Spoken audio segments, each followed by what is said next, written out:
Pernahkah kamu bertanya-tanya, mengapa Nabi Musa tidak bisa berbicara dengan jelas? Ini adalah alasan yang jarang diketahui. Ketika Nabi Musa masih bayi, dia melakukan sesuatu yang mengejutkan dunia. Menarik janggut Firaun hingga berdarah. Bayangkan, tindakan kecil ini memicu ketakutan besar pada Firaun yang melihatnya sebagai ancaman untuk kekuasaannya. Firaun pun menjadi paranoid. Apa yang dia lakukan? Dia memerintahkan pembunuhan Musa kecil. Namun Allah memiliki rencana yang jauh lebih besar. Istri Firaun, seorang wanita bijaksana, diberikan ilham oleh Allah untuk menguji Musa. Dua pilihan, roti atau bara api. Jika Musa memilih roti, dia akan dianggap cerdas. Tapi jika dia memilih bara api, dia dianggap tak berbahaya. Dan saat itu, malaikat Jibril turun untuk menuntun tangan kecil Musa memilih bara api. Apa yang terjadi? Lidahnya terbakar. Sebuah keputusan yang menyelamatkan hidupnya, tapi juga membuatnya berbicara dengan terbata-bata hingga dewasa. Bertahun-tahun kemudian, Nabi Musa berdoa kepada Allah untuk menghilangkan kekakuan lidahnya. Jawaban Allah datang. Allah mengutus Nabi Harun, seorang pembicara yang fasih, untuk mendampinginya dalam menyampaikan dakwah. Sebuah kisah tentang takdir dan kuasa Allah yang tidak terduga.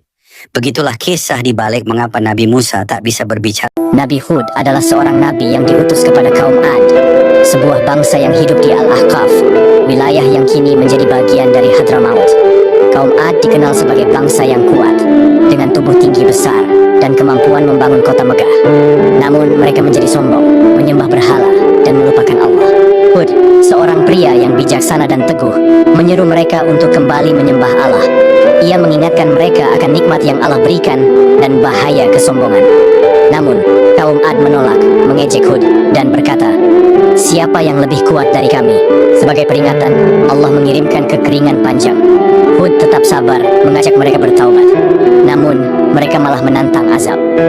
Akhirnya, Allah mengirimkan angin topan yang dahsyat selama 7 malam 8 hari, menghancurkan kaum Ad, Hud, dan pengikutnya yang beriman selamat. Menjadi bukti Isa berjalan di atas permukaan air. Langkahnya tenang, tanpa keraguan. Ombak yang berayun di sekelilingnya tak sedikit pun mengganggunya, seolah-olah air telah tunduk kepadanya, membentuk jalan yang tak terlihat di bawah kakinya. Salah seorang muridnya berteriak, "Wahai Nabi Allah, bagaimana engkau bisa berjalan di atas air?" Nabi Isa berhenti sejenak, menatap mereka dari kejauhan lalu berkata, "Dengan keyakinan yang sempurna." Murid itu menjawab dengan penuh semangat, "Kami pun yakin kami juga beriman seperti engkau." Nabi Isa tersenyum dan berkata, "Jika benar demikian maka datanglah kepadaku." para murid saling pandang, hati mereka dipenuhi harapan sekaligus ketakutan. Salah seorang dari mereka maju terlebih dahulu. Dengan napas tertahan, ia melangkahkan kakinya ke atas air, dan luar biasa, ia tidak tenggelam. 1 langkah, 2 langkah, tetapi tiba-tiba, angin bertiup kencang. Ombak mulai menggulung lebih tinggi. Kepercayaan yang tadinya teguh mulai tergoyahkan oleh rasa takut. Dan seketika itu juga, ia tenggelam. Para murid lainnya mencoba, tetapi semua mengalami hal yang sama. Mereka bisa berdiri sejenak, tetapi begitu rasa takut menyelinap dalam hati mereka, mereka jatuh ke dalam air. Nabi Isa segera mengulurkan tangannya dan menarik mereka kembali ke tepian. Dengan suara tenang, ia bertanya, "Apa yang kalian rasakan?" Salah seorang murid menjawab dengan suara bergetar, "Kami takut akan ombak yang besar." Nabi Isa menghela napas, lalu berkata, "Mengapa kalian takut kepada ombak tetapi tidak takut kepada Tuhan yang menciptakan ombak?" Ia lalu membungkuk, mengambil segenggam pasir dengan kedua tangannya. Ketika ia membuka tangannya kembali, sesuatu yang ajaib terjadi. Di satu tangan pasir itu telah berubah menjadi emas yang berkilauan. Di tangan lainnya, tetap hanya butiran pasir yang biasa. Lalu ia bertanya, "Mana yang lebih berharga bagi kalian?" tanpa ragu para murid menjawab, "Emas tentu saja." Nabi Isa tersenyum dan berkata, "Tetapi bagiku, keduanya sama saja." para murid terdiam. Saat itu mereka menyadari rahasia Nabi Isa berjalan di atas air. Bukan hanya tentang keimanan, tetapi tentang keikhlasan. Ia tidak takut kehilangan dunia, juga tidak tergoda olehnya. Ia hanya bergantung kepada Allah sepenuhnya. Dan dengan pemahaman itu, mereka pun mengerti iman sejati bukan hanya keyakinan di dalam hati, tetapi kepercayaan penuh tanpa keraguan sedikit pun. Malam itu mereka pulang dengan pelajaran yang tak akan pernah mereka lupa.